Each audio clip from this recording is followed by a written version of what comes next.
Zalman Liberov. Just that sort of on the coattails of this previous amazing story that we heard, I want to share a brief, quick story, and I'm not going to dare to try to give any interpretations. So please don't ask me for any interpretations. I'm just going to tell you the story as it was. My father-in-law, my Shver Olav Shalom, was a very, very prominent special chassid, Rav Naftali Berg Olav Shalom. He was a big lamden, both in Nigle. He was a masculine chassidus, an oived. But the following story is something which l'chera doesn't make any sense. But it's on videotape, and as the Rebbe says about Baidala, says it's Barabim. So I'm going to tell you the following story, and then I'm going to call up the next speaker. My Shver was not a well person for the last number of years. And he passed away when he was gone years old, 53. And in one of his later years, this was in Tafshin Nun Aleph, a number of times he was already atat, and the Rebbe pulled him out. He was, as we say, with one foot in the grave and one foot on a banana peel. And we thought it was atat, and then he came out. And there's a number of stories about that. I just want to say one particular story. He got hold of a certain Tanya that he inquired, and the Rebbe in the library did not yet have that particular tfus that year. So he's coming to give this as a matana.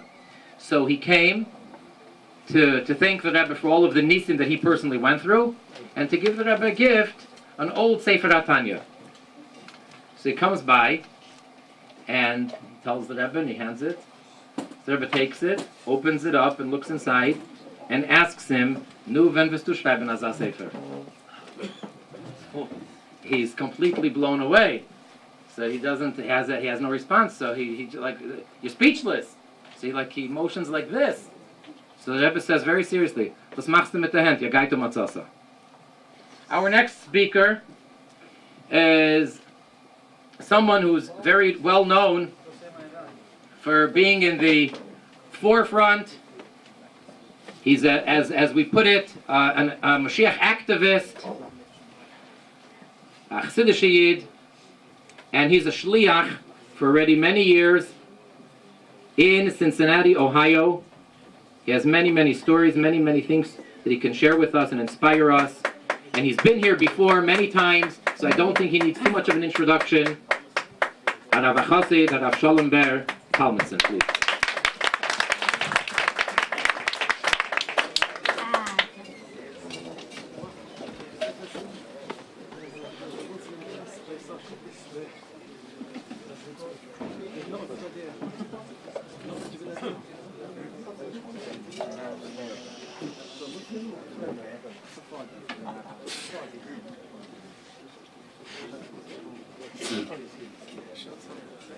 I'm sure that many of you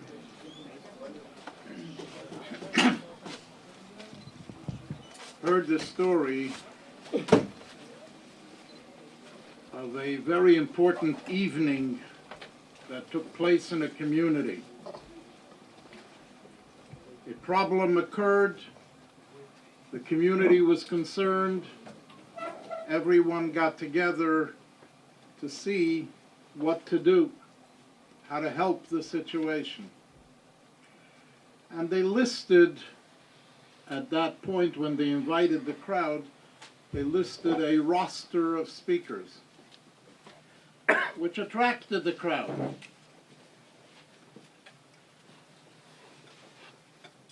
I need not tell you, you give a rabbi a microphone, sometimes he doesn't know when to finish. So one speaker went on for a long time, the next speaker went on for a long time, and slowly but surely the crowd started to empty out. The last speaker, who spoke extremely long, didn't notice that he ended up speaking for the chairs. But when he gets done, he turns around and he sees there's nobody in the audience, there's nobody in the hall. But in the corner, he noticed there was one fellow sitting there. So he walked over to him and he said, "Where's everybody?" He says, "You didn't realize you spoke for so long. Everybody just walked out on you." He says, "If that's the case, what are you doing here?" He said, "I'm the next speaker."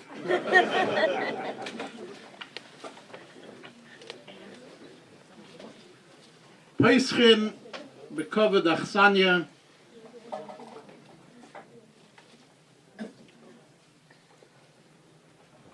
People don't realize that to organize a weekend like this takes time, effort, energy, and even money.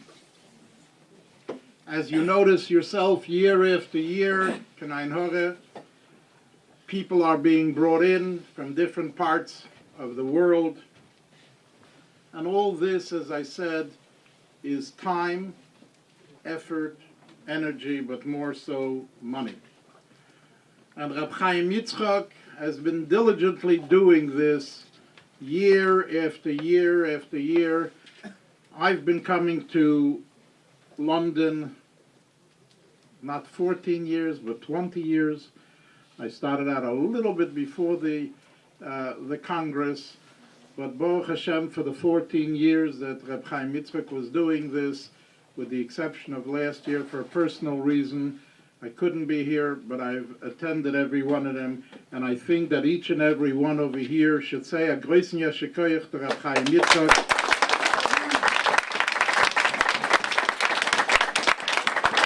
And to wish him kol tu selam minefesh ve'ad bosa gam yochad, he and the mishpacha and the kinder and kindskinder, and will take haben nachas von allem and gesundheit und beachove. Also, before I go anywhere, it says that achsidische Verbringen can nufton kemalach mechol nicht nufton. The achievements that a Hasidic Verbringen can achieve, even the great Malach Michal cannot achieve. Therefore, I would like to ask everyone, if you have a little bit mashke, for sure would be even better. But some hotze nicht, the kosher is the same. A refuah shleima for Rav Reb Nachman ben Chaye Basye, to have a refuah shleima, and a refuah shleima for Stanisova Bas Rivka. L'chaim.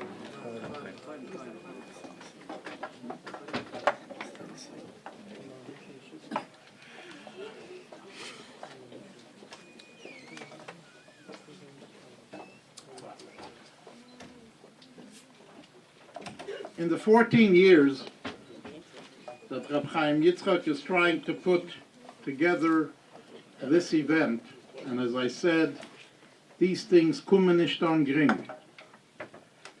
Every good thing has manias v'yikuvim, and if anybody wants to know whether this is a good thing or not, ask Reb Chaim Yitzchak how many manias v'yikuvim he has on an annual basis to be able to arrange this. But Baruch Hashem,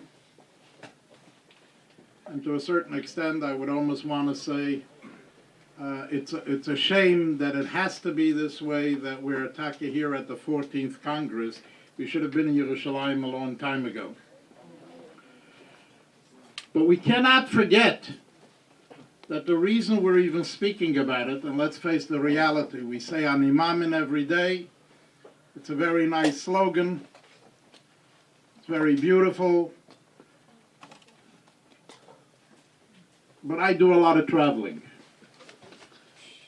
And I meet people from all chugim, from all kreisen, as we said earlier, from all circles. When you ask the average frum Jew, and I'm not talking about non-frum people here, but when you ask the average frum Jew in reality, and I know everybody has to say, "Jo, ich glaub, 100% ich glaub." But in reality, the bottom line in the back of their mind, they're thinking, "Oy Moshiach het kimmen zu meine einiglichen, ureiniglich, it'll also be nice." But they're not expecting that this is a reality that can happen literally right now at 11:41 in London. And it seems to be a very far-fetched dream, like a sort of a phantom fantasy, but not a reality. But that's not what Ani Maamin means. That's not what Ani Maamin means. Because we find something that's extremely, extremely paradoxical. The ganze Welt screaming Ani Maamin every morning after davening. Ja, der eine weiß, man sucht Ani Maamin, the 13 Ani Maamin. Aber reden wegen dem und trachten wegen dem oder tun wegen dem? No. The Lubavitchers, on the other hand, halten an ein schreien, Moshiach, Moshiach, Moshiach, aber man sucht nicht Ani Maamin. Not that me gloit nicht, but it's not part of the Seder HaTfilah every day to say the Ani Maamins. And I don't know if anybody ever thought about it, how come? Was nicht? If it is such an important thing, why don't the Lubavitchers say this every day? And I thought about it, and I said to myself, that's such double poshet, that I don't even understand why I'm even questioning it. I never heard a person wake up in the morning and say, Ani Maamin, that I have a head. I the Kopf arbeit nicht? Okay, na vorstellen, that the Sonne im Arbeiten. But Ani Maamin, ich hab a Kopf. How come you don't say it? Because that's not emunah. That's something that I need idea. Ich weiß, ich hab a Kopf, whether it's functioning or not, or it's got all the faculties or part of the faculties, that's a different story. But I know I have a head. Chassidus try to inculcate into Jews the concept going back to the time of the Alter Rebbe, let alone now, and as we're getting closer and closer to the moment of the actual Geula, the Rebbe basically turned this not into Ani Maamin any longer, but Ani Yodea. It's something that a Chosid has to know, not believe, because within belief, as we heard over the entire weekend and the entire Shabbos, you know and you don't know at the same time, says Hainahach. There's a concept in the Gemara, Roiche, Ve'ena Roiche, Roiche, you can go, you can stand, and we can drehen hin und zurück, two opposites, two paradoxical things, gleichzeitig kann man sagen, dass beide ist. But with Mashiach, this is not a game. It's either I'm there or I'm not there. It's not a question of oder ja oder nicht, and efshe ja and efshe nicht. And this is why it's not a question of Ani Maamin any longer, but rather Ani Yodea. And by the Rebbe, this became the lexicon of every chosid. And somebody asked last night, Friday night, somebody asked over here, not a non-Lubavitcher, I shouldn't say a non-Lubavitcher, but a not yet Lubavitcher asked the question, how come the Lubavitchers, A, gehen arim and schreien wegen dem, and B, why are you forcing it on me? Will's glauben, Mechatese gloib, but why do you believe it? Why are you throwing it on me? Which only reminded me of a historic fact that happened to myself as well. The Rebbe started the campaign of Higia Zman Geulaschem and of Hine Ze Moshiach Bo. The Rebbe started in Tafshin on Aleph Nun Beis. Obviously, it developed on a big scale, although the Rebbe spoke about it obviously all the years, but it became sort of a campaign, a mitzvah, if you want to use that expression. And at one point, the Rebbe asked that particular Neshei Chabad women, and as a matter of fact, London has a big shaykhs to it, because there's a zettel, an answer of the Rebbe to London at the time about making a Melave Malke lekabbalas Pnei Mashiach. Since Melave Malke is considered Seudis de David Malke Mashiach, to make Melave Malkes, women around the globe should make Melave Malkes lekabbalas Pnei Mashiach.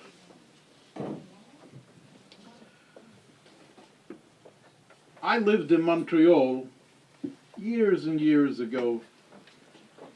And I was running at the time the Lubavitch Girls' School and established the first and only girls' summer camp in Canada. And I was therefore very friendly with the Menal of the Beis Yaakov, non-Chassidish Moised. And I was very friendly with the fellow.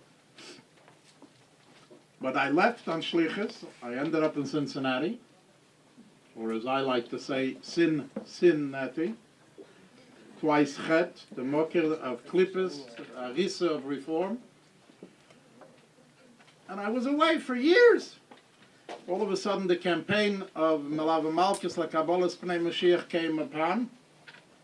I was invited to be the speaker at this Melava Malka in Montreal. Motzei Shabbos, you can't come, so I had to come Friday. I came into Montreal Friday afternoon. My host tells me that there is a message here from that rabbi, the Menal of Beis Yaakov. Not going to be paid as Vishmai because I think he's still there, the Menal. There's a message there for me. I take a look and please call me back. All right, we were friends probably 20 years earlier, if not longer. So I pick up the phone and I call him. And he starts screaming. He says, you guys want to be crazy and believe in Mashiach Gesundheit. But why did you invite my wife to this Melava Malka? I said to him, first of all, I didn't invite anybody. I myself was invited. That's number one. Number two, was schreist du? Was schreist du? Believe me that eventually you'll say thank you that she was invited. And I said, you have to remember something. Yiddishkeit today is the equivalence of a train with 100 cars. 100 cars to it. The Rebbe is sitting in the locomotive, and you guys are all sitting in the caboose. So you're 100 cars behind. When the Rebbe arrives to station number 5, you guys are asked running into station number 1. So therefore, nicht so in the spell from your screaming, because sof kol sof, you're going to get there too. It may take 5 stations to arrive, but you'll get there. And I remember this. As a kid, because the Rebbe intensified the concept of Afotos HaMayones, or which eventually the world called Kiruv, everybody was screaming, Bittul Torah! Bittul Torah! How could you go away and tell Bochrim to leave a yeshiva and to go out in the street and not learn? And even adults that are not Bochrim per se, it's Bittul Torah. If you can sit and learn Torah, what are you going to go outside in the street and find a Pasha Yisrael and roll him up his sleeves and tell him to put on tefillin? Where's the world today? Kiruv became the fashion. Interesting, the same guy that was screaming and laughing at the time now is doing Kiruv himself. The only difference between Chabad and him is I call it Afotos HaMayones because Lubavitch doesn't believe that there's any kind of a person called Rochik, and he calls him Rechoikim. Why is that guy who you put on film today, or you're going to convince him to keep Shabbos or Kashrus, why is he more rochik than you? Maybe you're more rochik than him? Mit wus bist die der größte Chochem, and jener is the one that's the rochik? But the Rebbe saw something that mentioned already before by previous speakers, this concept of Yokuf Kol Yisrael. And as mentioned, Yaakov doesn't mean that he has to take out a tank, albeit the Rebbe used the terms tank and the mitzvah tanks as well because of that. But you don't have to necessarily take out your rifle and your Uzi to go ahead and chase the guy and say, put on tefillin or else. You don't have to. It happens. How many people today are wearing kapotas? Forget about they put on tefillin once.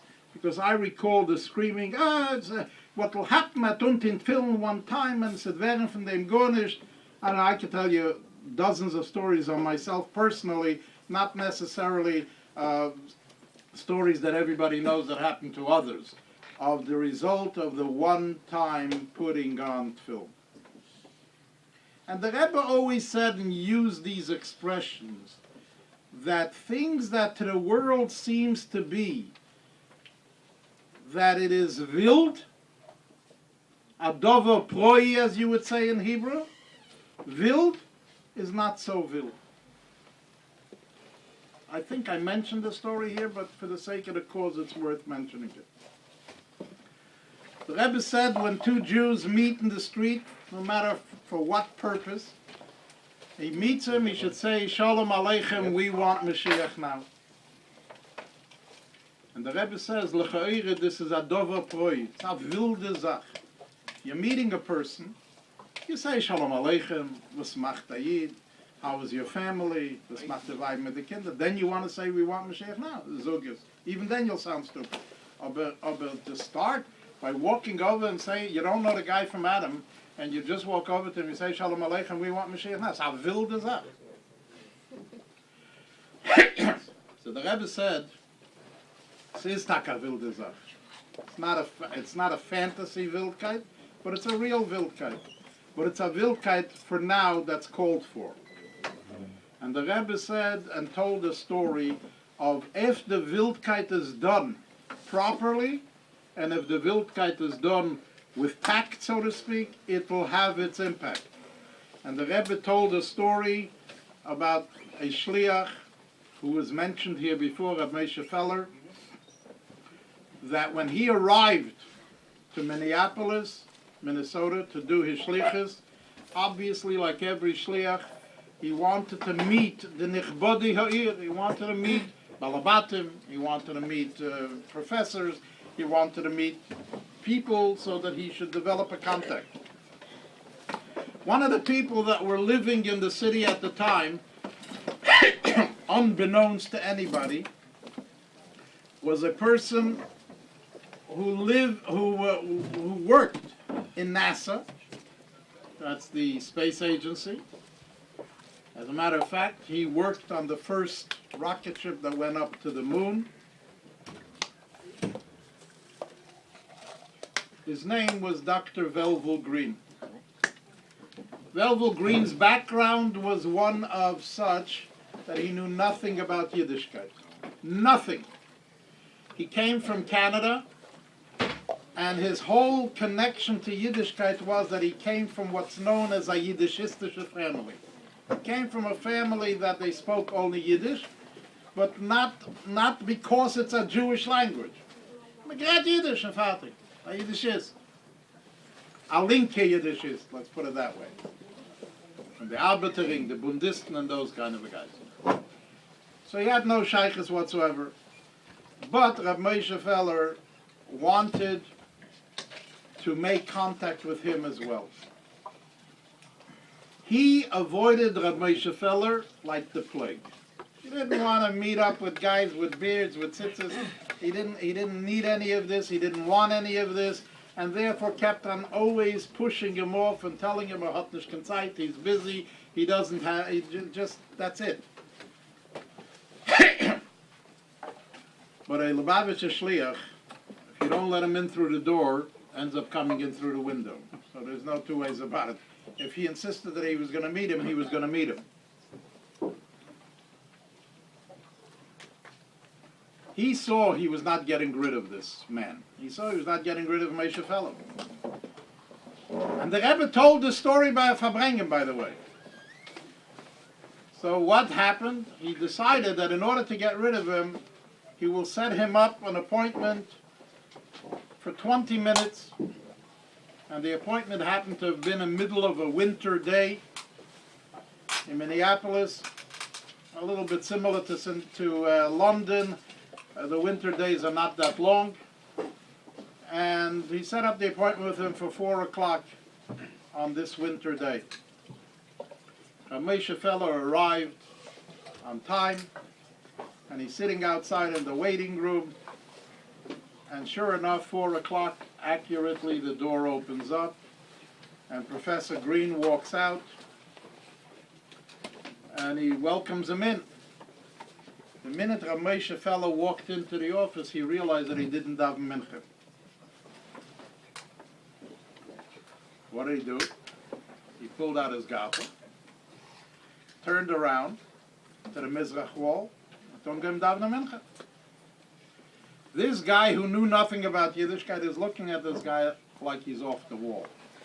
It's a year and a half or 2 years that he's trying to get an appointment, and I don't let him in. I finally let him in. He starts talking to the wall. He couldn't understand it. Finally, Rav Moshe finished mincha, and Rav Moshe explained to him that mincha is such important tefillah, sharei alayo loinen ela b'tfilas hamincha, and therefore he had to do what he did because he simply forgot to daven mincha earlier, and he didn't realize that he was going to get stuck over here around the shkia time. The Rebbe said, "L'cha'oire, this is a dover prois, a wilde zach." You're finally coming into a guy's office after years of begging, and you turn around to the wall, and this guy doesn't have the faintest notion of what you're doing. Is a wilde zach. But the Rebbe said, from here you see that if you do it sincerely, and you're dressed properly, and you talk like a mensch properly, and you act like a mensch properly, even this wilde zach wird euch niskabel. And therefore the Rebbe said that if a person is going to walk out in the street and do this wilde zach of saying Shalom Aleichem, we want Moshiach now, the hemshech is that, I don't know if you guys know this or not, but Velvel Green became a big chassid. Became a Baal Tshuva, became a big chassid, lost abod, and the whole works, and he became Pashta Big Lubavitcher chassid. All starting with a wildkeit von a mincha. But the unterste Shure is, the Rebbe said, that if you're going to say, Shalom Aleichem, we want Mashiach now, but you're going to say it mit Händen, mit Fisten, with tact, und nicht wie kein Mishigener, and you're dressed like a mensch, you speak like a mensch, it'll be niskabel. So when we have an achayis, and the Rebbe tells each and every person that we are the ones that are responsible to carry this message out to the rest of the world, it's not for a select few. It's not a Rebske Zach that a Rebbe has to achieve, which obviously you need the koiches from a Rebbe to help you there, but this is a task that was thrown and put on the shoulders of each and every person. Yes, I will say it starts with shluchim, but that's only because it's the front line soldier. The shliach is ready to give his life, his family, his effort, his energy, just for the Rebbe. I've been a shlichus now for many, many years, probably more years than half of you guys sitting in the room. I can tell you clearly, Sinish Leben. You have a choice. You can go out and go into business and make a nice living and do your own thing, as they say, and at least in America. I don't know what they say in England. Or you can give over your life to the Rebbe. I mentioned last night to somebody, you know, Lubavitcher Shrine, the Rebbe's Chai V'Kayim, and everybody says, you guys are nuts. We know there was a Gimel Tammuz, and we know what happened. So we're Shreis to the Rebbe's Chai V'Kayim. I don't know, I'm a simple person. I'm nicht kein größer Lamden, I'm nicht kein größer Talmud Chochem. I'm a simple guy. If you take a look at any youngster today, 21 years or younger, male or female, they never saw the Rebbe. Think for a minute. They really never saw the Rebbe. At best, maybe their parents or their mother or father carried them on a lap to go buy dollars, but little infants, and that's about the extent of it. But to say that they knew the Rebbe, or they ever heard a sikh of the Rebbe, that's just never happened. And yet, the chayes, the energy, the Übergegebenkeit with which these kids run out to do the Rebbe's mifzoim, today, no less than it was before Gimel Tammuz, and perhaps more so than people who actually were there, saw and heard it with their own ears, is my best proof as a chai v'kai.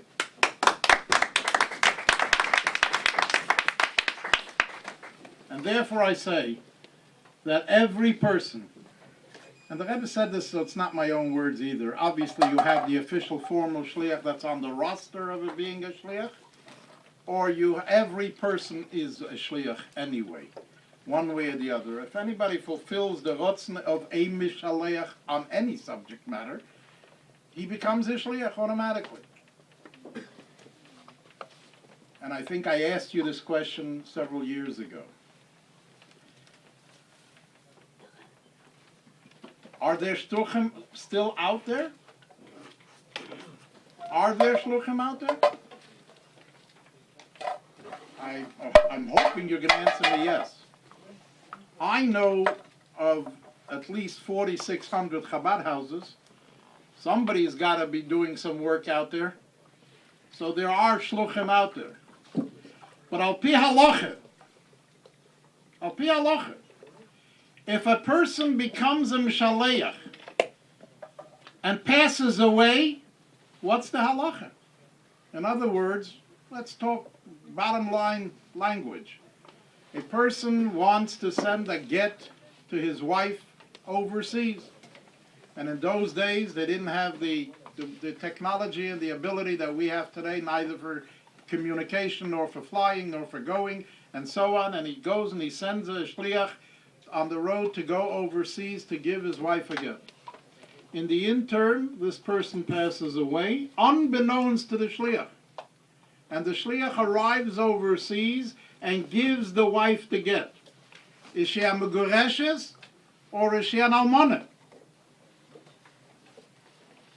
This is Yezentachidin v'chalan and Teure. Is she a megureshes or is she an almana? The answer, she's an almana. Botla mishaleach, botla shlichus. So if he died in the process before it was given, she's an almana. So are there shluchim out there or are there no shluchim out there? If a person believes that Gimel Tammuz made that physical impact on the Mishaleach, then pack your bags and go home.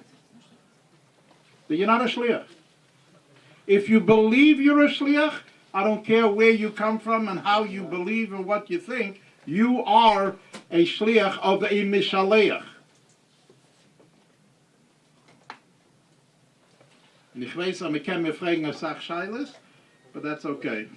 This is a world full of shailas, so you can add another few to the package.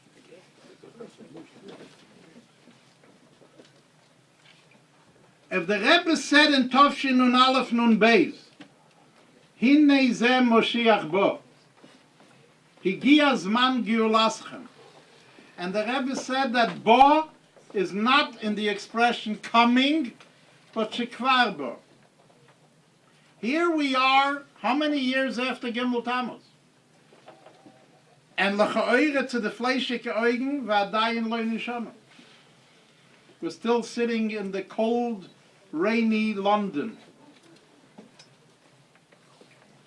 How do you reconcile this concept? Is it real?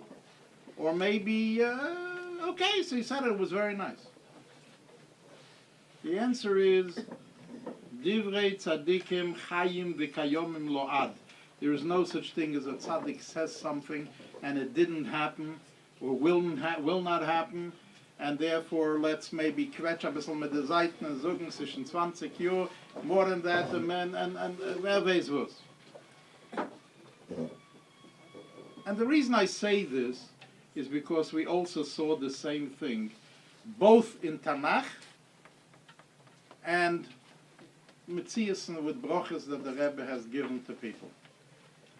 Let me start with the Tanakh first. Not too long ago, we read Parshas Mitzayda. Several months ago we read Parshas Mitzrayim. What is the Haftarah of Parshas Mitzrayim? The Haftarah of Parshas Mitzrayim is V'abo Anoshim Hoyu Mitzrayim. Right? So what happened over there? Just to give a fast overview of the story, there was a famine out there, and sie gewähnt Zores, and ich gewähnt was zu essen mit, gehalten mit einer Milchome, and there was problems. But it's interesting over there, he uses the expression, doesn't mention a name, just says the Ish HaElikim, which is interesting, and you have to ask yourself the question, why is the Tanakh using only the expression Ish HaElikim and not saying who the Ish HaElikim was? B'derech klal, when you talk about a Novi, you have a name. Why is this guy called Ish HaElikim? But we'll talk about that. But the Ish HaElikim said that tomorrow afternoon, the price of wheat is going to be as cheap as who knows what, because there'll be such abundance. The Tanakh tells us, and I'm saying this all bekitzer because it's a whole haftarah. The bekitzer of it is that there were people that believed it, and there were people with some zachos gelacht. And they said that afila if the Eibishter should open up the windows of heaven, and it should start pouring wheat and flour from the heavens, it still will not make it so cheap and such abundance as the Ish HaElikim is saying. I'm not going to go into the whole detail about the four guys that were sitting in the back over there, sitting in the enemy territory, and what they found and what they were ready to come back to tell. But the nekuda is that tomorrow, as the Ish HaElikim had predicted, there was an abundance of flour and wheat available from the Machna Aram, from the Machna of the Soine, and Sistaki given exactly as the Ish HaElikim said. And what does it say in the Tanakh? Those who believed got it and had food, and those who did not believe became trampled at the gates. They did not obviously enjoy it.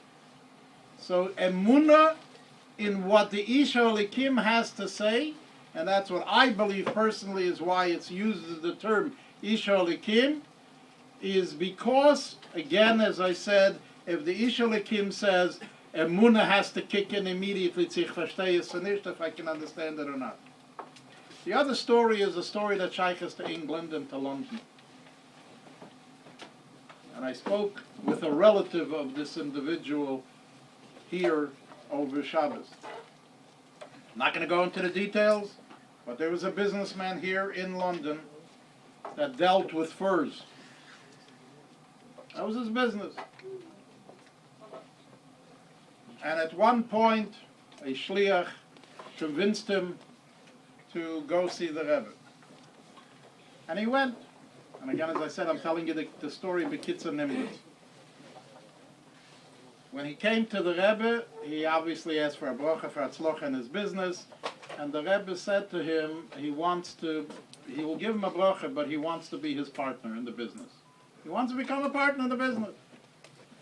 And the Rebbe said to him, but I want you to know I'm not an easy partner to deal with. If I'm a partner, albeit that I'm not putting any money into the deal, but everything that I says count. This is it. If you can agree with such partnerships, we're here. Well, the individual agreed, and fine.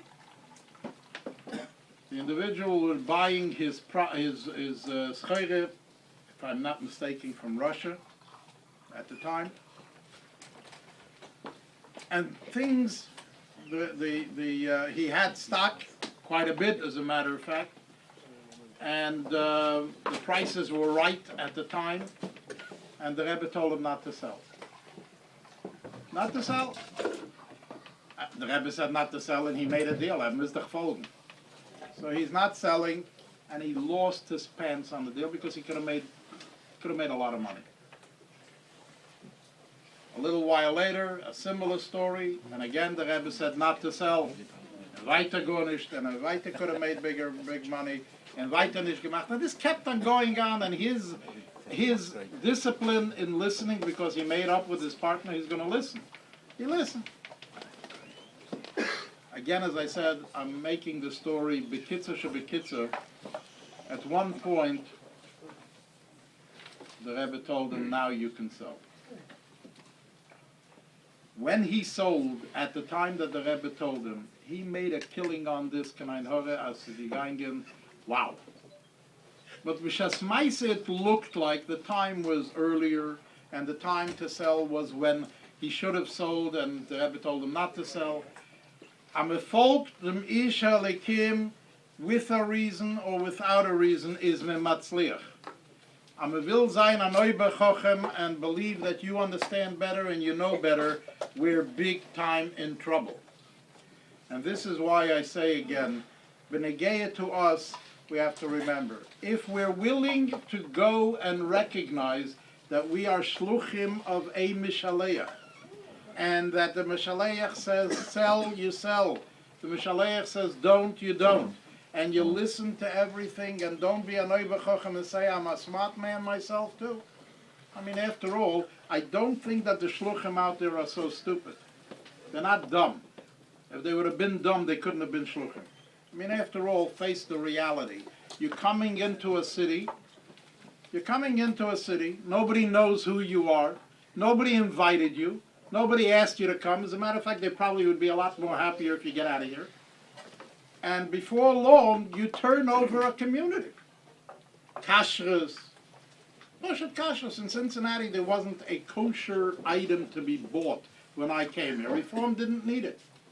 Today, Kanein Hore, you have 2 superstores with ganze sections that Crown Heights and Borough Park can sich shemmen sich from the Kislev Yisrael, Pas Yisrael, and all the things you can buy today in Cincinnati, which never happened before.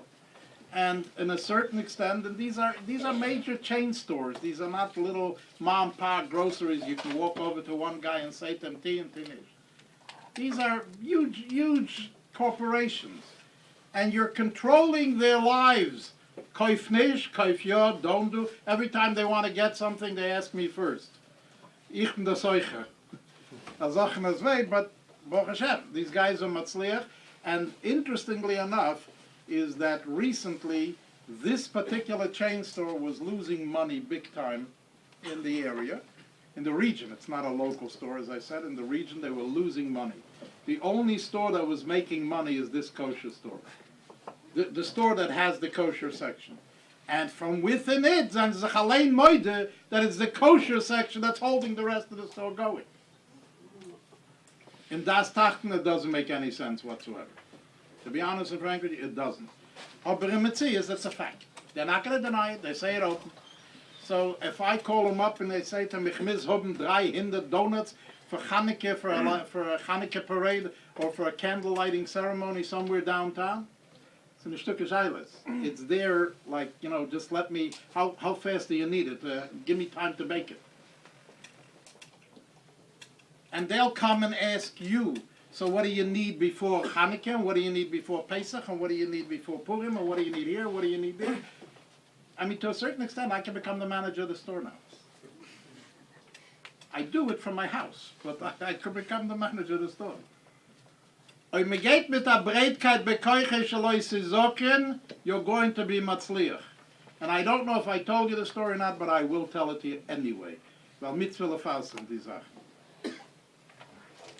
Like all good things, there has to be Maisa Sutton to come in and to cause issues. Cincinnati never had a problem in the city with, liking, hating chabad. We were there, we were the only ones promoting Yiddishkeit, and that was the end of it. Nobody was giving us any trouble. But after Gimel Tammuz, as happened, Maisa Sutton, all of a sudden a bunch of koilelim started opening up all over the United States, and Cincinnati, Baruch Hashem, het Zeuche given to one. I think the koilel had one objective, and that's to see was mekan tun to Maharaz and Chabad. But that's about the extent of it. Aber ich los sich nicht.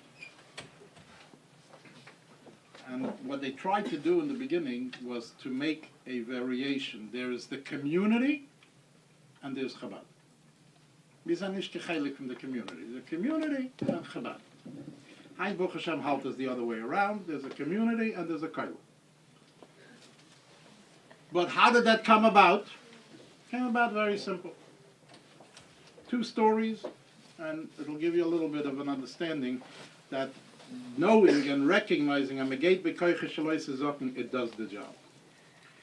There was a rabbi there from a Litvish yeshiva. I can tell you which one. It was Telz. Telz is in Ohio. So he learned over there, and eventually he became the Rav in the Orthodox shul in Cincinnati. And by the time I arrived there, he was there already 25 years. So he's a few days older than me.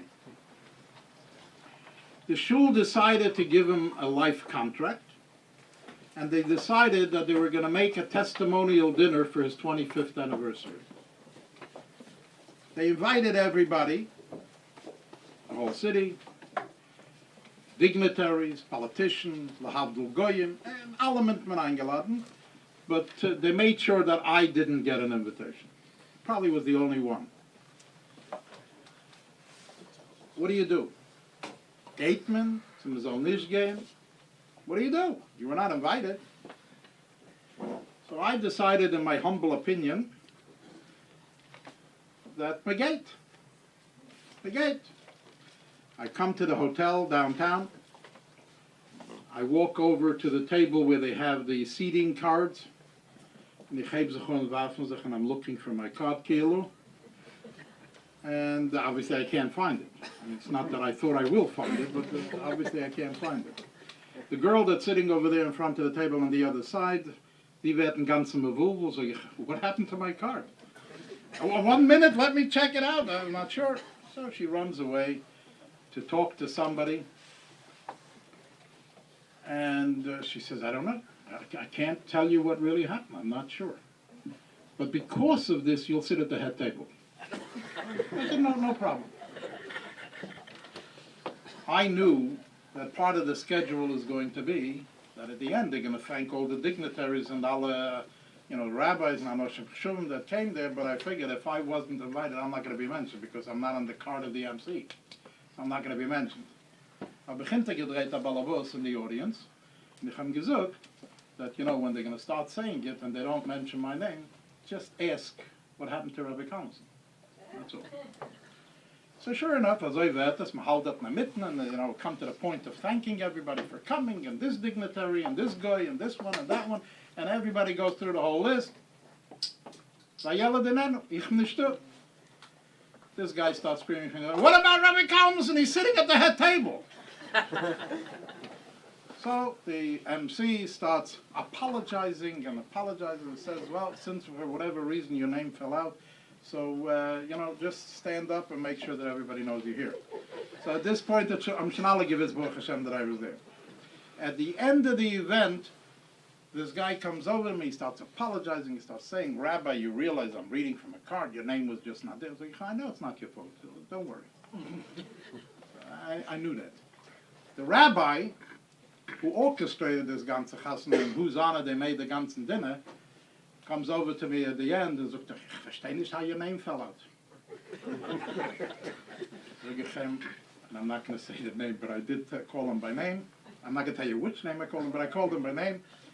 And ich habe gesagt, between me and you and the lamppost, I know how it fell out, you know how it fell out, and let's keep it that way. Is me geworden der beste Yedid until the day that he passed away. I'm not going to exaggerate if I say they called me 2-3 times a week. I mean, we were all sitting on the same Vada Rabbonim, but I would say 2 or 3 times a week he would call me for a piece of advice. Here, soll ich jog gehen, soll ich nicht gehen, soll ich tun, soll ich nicht tun. We became friends. From was? For chutzpah.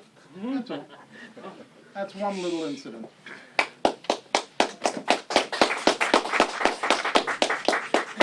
See, even the women are masking. The other story is another interesting story. When the koilel arrived, so they had to make their presence known.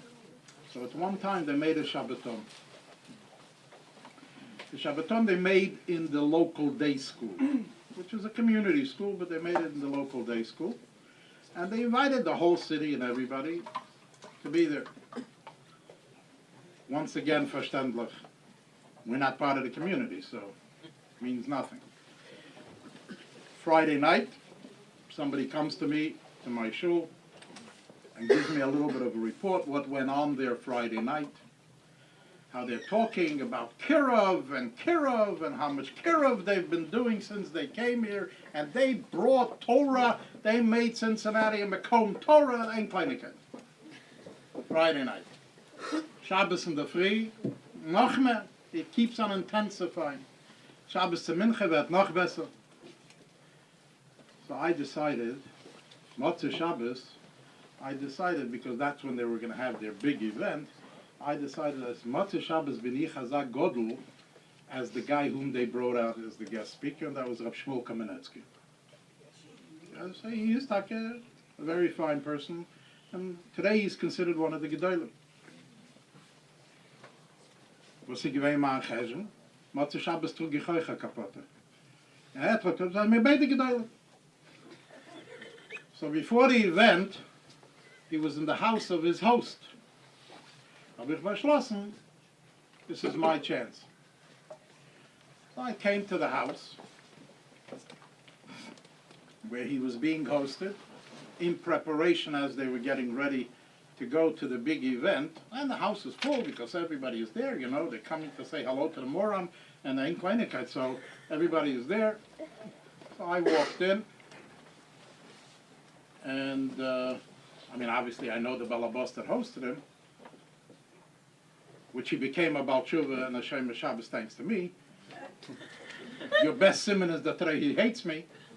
But anyway, he was the one that was hosting him, so I walked into the house, and I said I would like to speak to Reb Shmuel. He says, over the phone? I said, no, I'm here for a reason. So he says, well, let me ask him. So he goes into the room where Reb Shmuel Kamenetsky was, and he told him that Rabbi Kalmanson wants to see him. That guy knows me from Adam. He doesn't know me. But Rabbi Kalmanson asked him. He says, yeah, warte. Sure. So I walk into the room where he's sitting. There's dozens of people around there. And I say to him, Reb Shmuel, ich mis reden mit euch auf 4 Augen. Ask everybody to leave. From the whole house. He looks at me, he says, ich nicht im Balabazata. So ich habe, ihr seid der Godel. So if you tell them to leave, then they're going. So they're going anyway to the day school, which is like a block and a half away. So tell them to go now.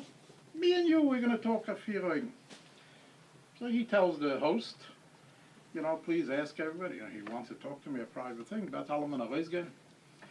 this guy is sort of trying to resist, but listen, the Godel said. So he asked everybody to leave. The whole house emptied out, including the balabos from the house. And ich mit ihm sind geblieben allein. I said to him, listen, Shmuel, you're here for a reason. Altis v'ashgocha pratis. You didn't just pop in here all of a sudden out of the clear blue. I want you to know that until the Koil came over here, nobody knew of Sinas Lubavitch. Nobody knew. I'm not saying that everybody loved us, aber hate is nicht gewesen als Ametzies. Nicht gewesen als Ametzies. Sie sind angekommen, und sie haben reingebracht a tremendous Sinne, and so if you are considered their leader, it reflects on you. It's not too nice. Oh, ich will sehen, was ich kann tun. Please, don't zet was you can tun. I can tell you right now was you can tun. Your whole speech tonight has to be dedicated just to that, and nothing else.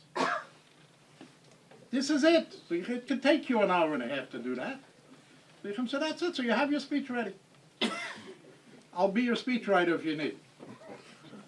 At Masken given. So we're sitting and talking. It was noch a paar minutes. I say, forth and back.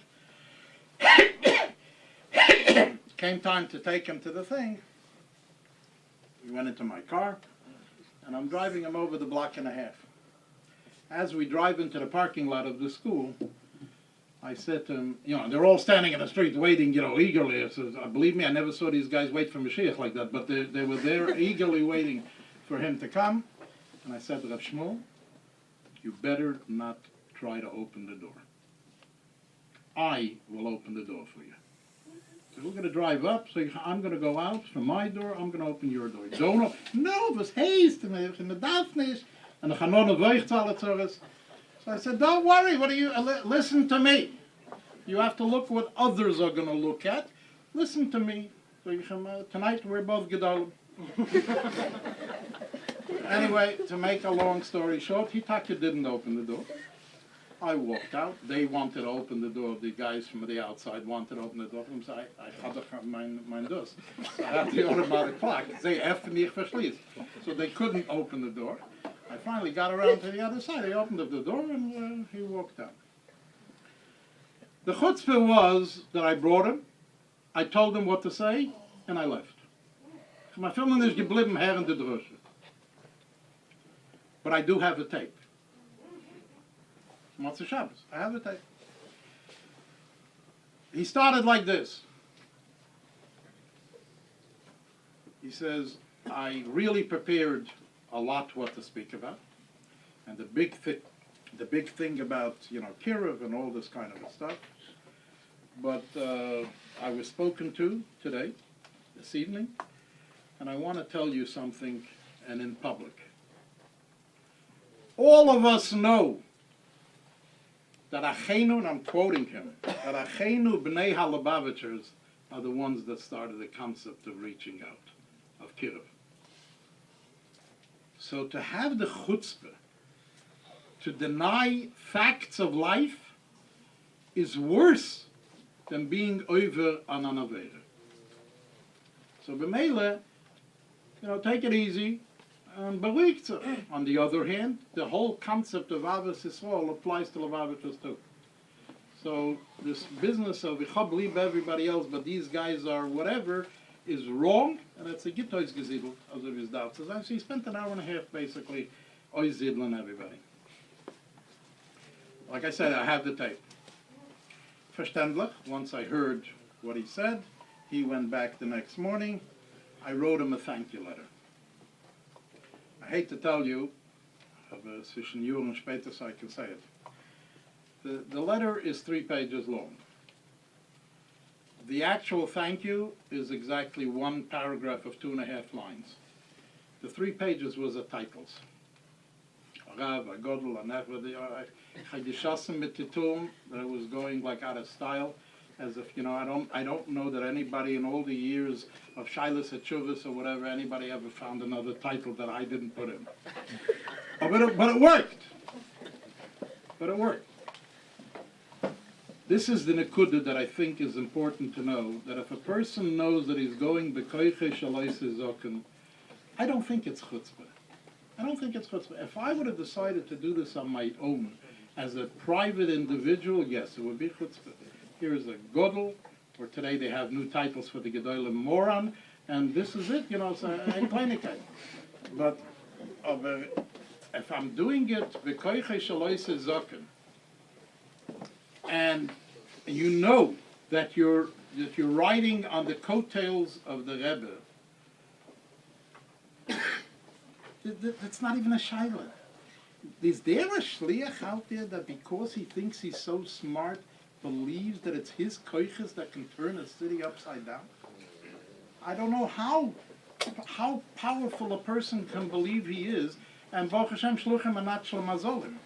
But to believe, as we can reinkommen in a shtut that you never heard of, you never knew, nobody knows you, and as I said earlier, nobody invited you, nobody asked you, nobody gornished, and mit amol stibbe gedreht the shtut, and you became, the one of the leading figures in the community. If anybody can believe that the sikoiches atzmai is a Mashiach, that's the bottom line.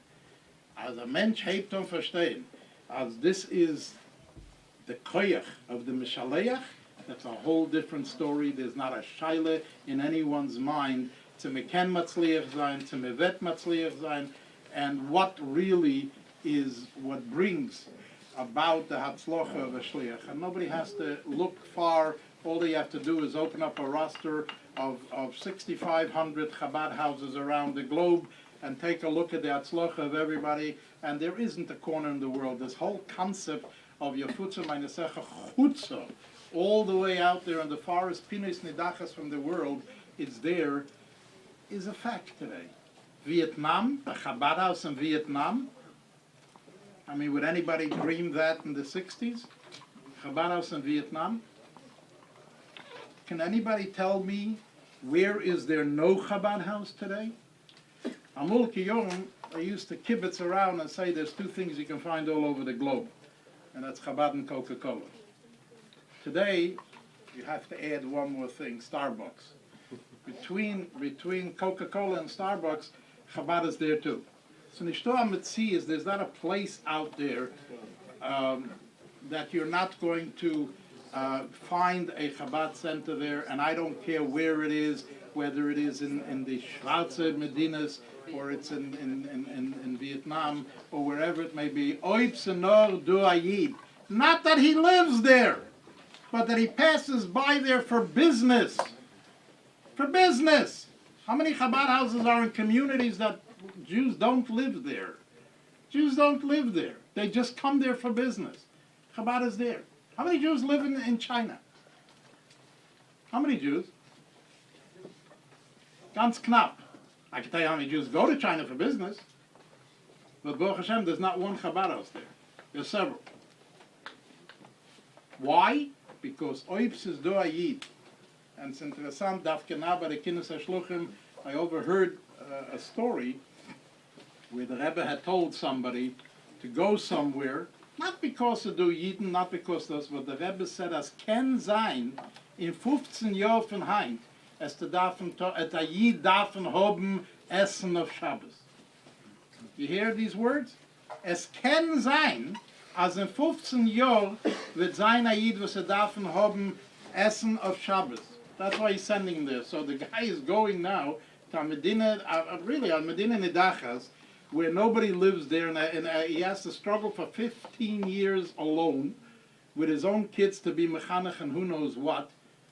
Why? Because in 15 years from Heinz, somebody is going to come by the Nadaf and Hubben episode of Shabbos. How did the story come up now?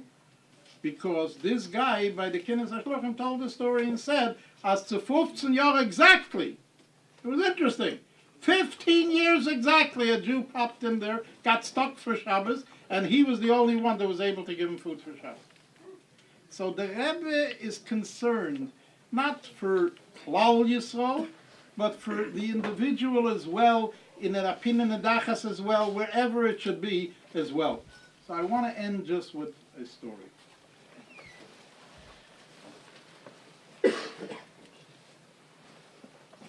There was a person that was looking for a job.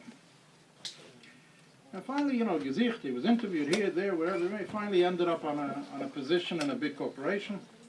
And as usual, he started up on the bottom of the ladder, on the bottom of the pole. And he really decided he was going to work and do his best.